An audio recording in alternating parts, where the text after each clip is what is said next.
While I now call the US home, I'm a Muslim immigrant to the country, and I was raised in Bangladesh, Pakistan, and Iran.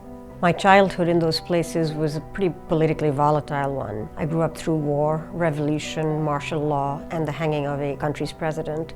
So I felt drawn to working in ways that would ensure that there was a strong, vibrant, and democratic society wherever I was, and especially really focused on the most vulnerable people in that society.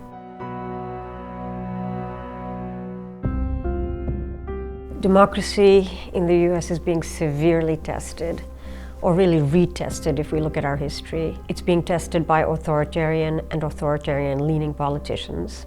The US experienced really an unprecedented erosion of democratic institutions and norms under the Trump administration. It allowed us to see the kinds of challenges that presage a shift toward authoritarianism of the kind we've seen in Hungary, for example. Voting rights are being eroded in the US in many ways. Voters of color are disproportionately impacted by voting restrictions. Any attempt to undermine the black vote is, historically and today, still an attempt to undermine voting rights and really democratic rights more broadly. Exacerbating this is the decline in public interest media, and that has created space for social media companies who are bound by far fewer rules than traditional media to give air to these kinds of actors and to their fear-based and conspiratorial agendas. Political polarization is a real issue in the US, and I'm hopeful that between young people and the faith community and veterans organizations, we will find ways to bridge across political divides. I think of open societies as providing civic space with room for the full array of civil society organizations to do their work, whether it's advocating for reproductive rights and justice, whether it's advocating for immigrants' rights, rights of LGBTQ Americans, or health and disability rights.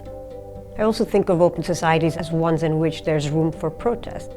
Open society is hard at work trying to strengthen and shore up democracy in the US. From efforts to educate and turn out voters, to ensuring a free and fair administration of elections, our investments always start investing in grassroots organizations and working hand in hand with community organizations.